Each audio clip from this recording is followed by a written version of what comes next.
Good morning, morning, morning, morning, morning, morning, morning, morning, morning, morning, morning, morning, morning, morning, morning. Good morning, guys. Today is Monday, February 9, 10. Tara, guys.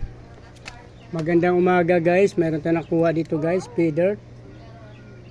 Same din ta sa ating swordtail, guys. Akala ko hindi pa sila nagbe-breed, pero nagbe-breed na pala sila, guys.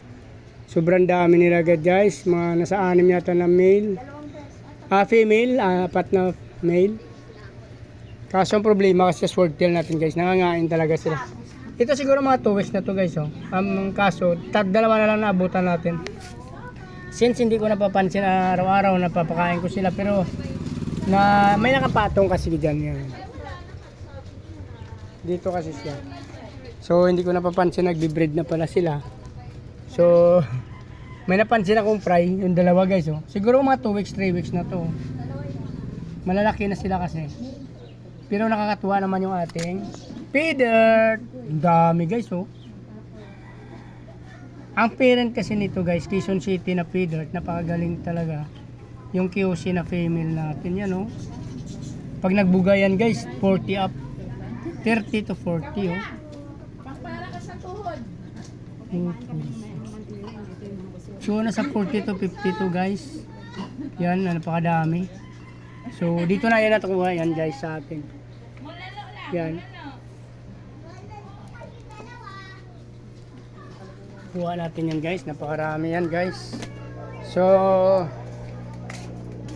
dito ko muna ilagay ito, guys. Mag-isip pa kung saan ko siya ilalagay. Yan. Dito muna, guys. Saglit lang. Okay. Mayroon tayong mga feeder din dyan, pero malalaki na. So, hindi ko alam kung isasama na natin. Ito yung aking swordtail. Isasama na rin natin ito sa ating mga grow out. Hanapan ko na rin ito. So, yun nga, guys. Dito natin i-acclimate yung aking swordtail. May mga gapi dito. Hybrid to na gapi, guys. Since malalaki na rin. Kasi sinlaki na ng ating swordtail yun, oh.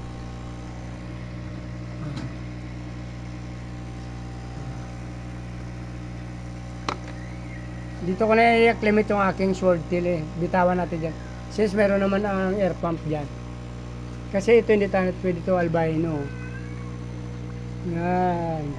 Ito pa yung ating albino. Ito na yung sunod na i-out natin, guys. Oh. Malaki na sila. Oh. After 2 weeks.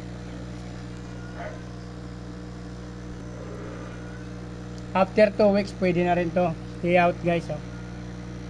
Dito, guys, kakaunti na. Hindi na tayo nagdagdag dito. Since marami kasi nanghina kasi dito yung mga yun naman, guys. Oh. Masyado kasi malamig ang tubig. Kaya nanghina yung mga dito, mga kukuhanin na natin to, guys. Sobrang lamig kasi yung glass na aquarium. Dito natin ilipat. Oh. Ay, sorry.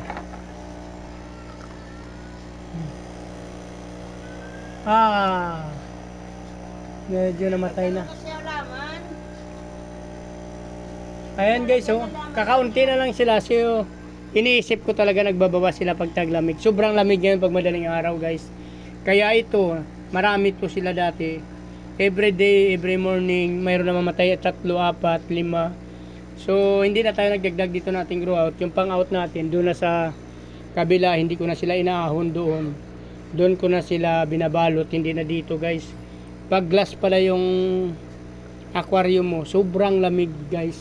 Di ba napapansin natin ngayong araw, malamig ngayon kasi madaling araw. Mainit sa tanghali pero sa madaling araw malamig yung panahon. Pati yung tubig natin sa aquarium, guys, ang lalamig. Sa lalong-lalo na dito, guys, napapansin ko dito sa ating glass na aquarium, sobrang lamig pala ta, guys. Iba talaga sa plastic. Oo.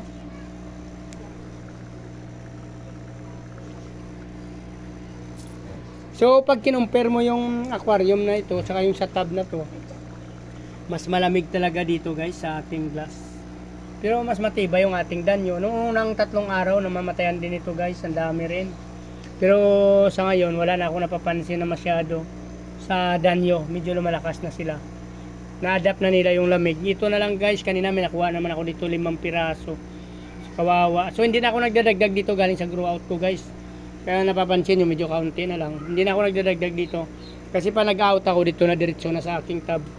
Papakita ko sa inyo guys. Dito nga guys, itong ina-out natin, hindi na natin nilalabas doon sa, ayun, may na mga fry na guys. Oh. Hindi ko na nilalabas doon sa kabila. So, dito na lang sila para hindi sila namamatay.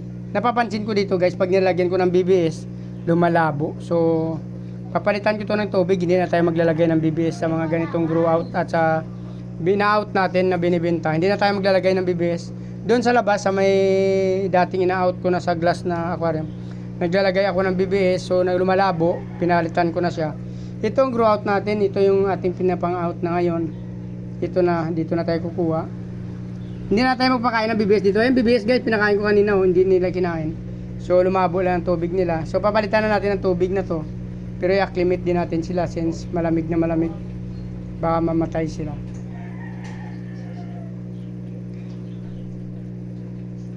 So dito na lang guys, kung nagustuhan nyo yung video na to, paki-like, follow, subscribe na lang guys. Sama nyo na rin notification bell para updated kayo sa mga video na in-upload ko sa araw-araw guys. So mabuhay kayo hanggang gusto nyo. Maraming salamat, bye bye.